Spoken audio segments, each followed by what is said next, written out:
আসসালামু আলাইকুম রহমতুল্লাহি ওয়া বারাকাতুহু। প্রিয় ভিউয়ার্স, আশা করি সবাই ভালো আছেন ও ভালো থাকে কামনা করি। তো আজও আপনাদের মধ্যে নতুন আরেকটা ভিডিও নিয়ে আসছি।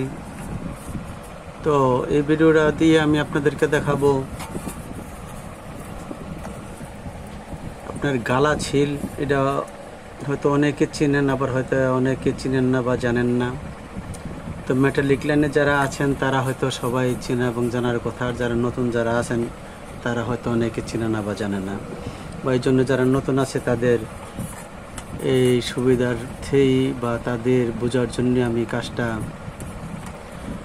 First to last A to Z আমি আপনাদেরকে কীভাবে গালা ছিল তৈরি করতে হয় সেই প্রসেসটা এটা আমি সরজমিনে আমি আপনাদেরকে first to last A to Z আপনাদেরকে দেখাই দিচ্ছি।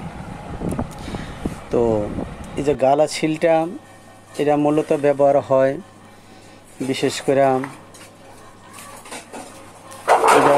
করে এটা আপনার সরকারি কাজে এটা এই সবচেয়ে বেশি ব্যবহৃত হয়। সরকারি কাজে বলতে মনে করেন যেমন কোনো একটা গোডাউন, সরকারে কোনো একটা গোডাউনের মধ্যে তালা মারবে, তো তালা মারার পরে তালাটার কেউ খুললো কি খুললো না, এই জন্য ওটা পরীক্ষা করার জন্য ওই তালাটার উপরে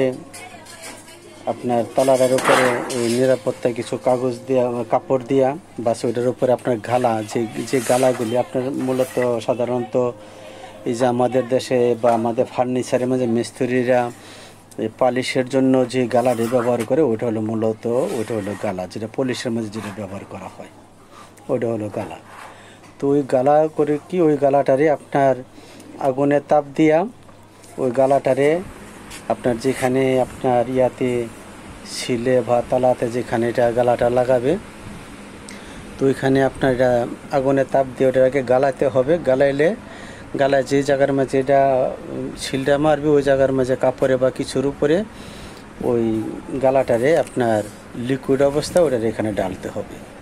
তো ডালার পরে ওইটা যখন লিকুইড অবস্থা একটু হালকা কিছু শুকাবে, কিছু শুকানোর পরে ওটার উপরে আপনার এই ছিলটা চাপ দিলে আপনার ওইখানে ছিলের ভিতরে যে লেখাগুলি আছে লেখাগুলি ওটার উপরে উঠা যাবে।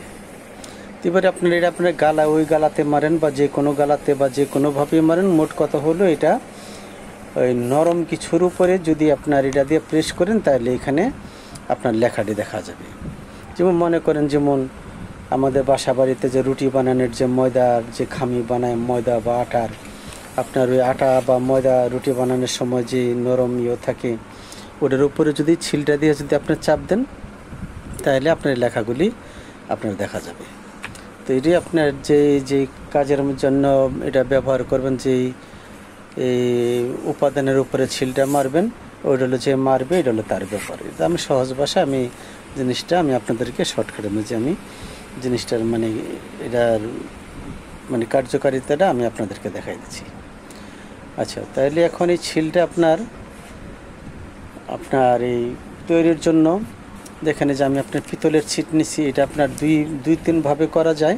এটা আপনার পিতলের ভিতরে পিতলের ছিটের উপরে করা যায়, জিঙ্কের উপরে করা যায়, আবার অ্যাক্রিলিকের উপরেও করা যায়।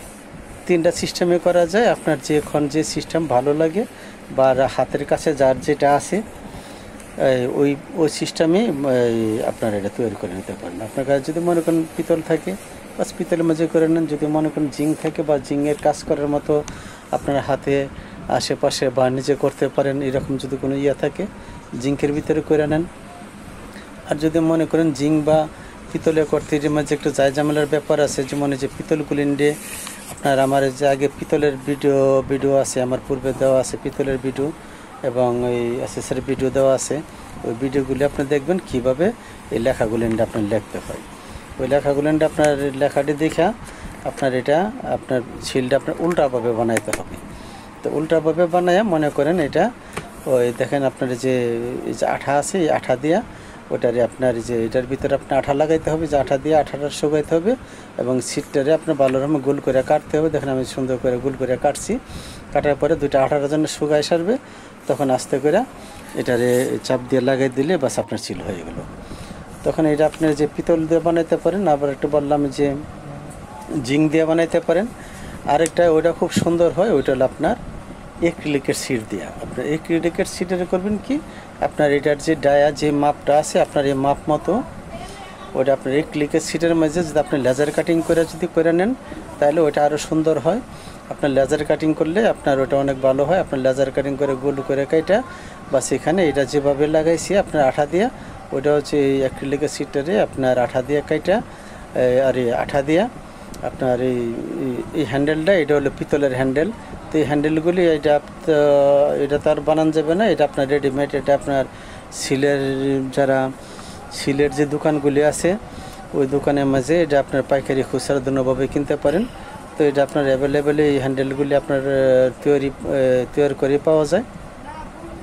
তো আপনি এই হ্যান্ডেলগুলি কিনে আন না, বাস এটা আপনার আঠা দিয়ে দেখেন, এটা আপনি আঠা দিয়ে কি বাস লেগে গেল। তো এই যে লাগলো এটা আপনার কখনো এটা আর ছুটবে না।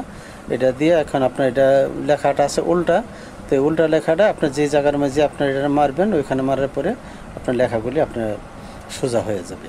তো এই জন্য আপনারা যদি কাজগুলি যদি করতে চান তাহলে এটা আপনার ফিল্মটা আপনার উল্টা বানাইতে হবে। উল্টা বানায় এটা লেখাটা আপনার উল্টাভাবে আপনার প্রিন্ট করতে হবে এবং লেখাটা খোদাই করতে হবে।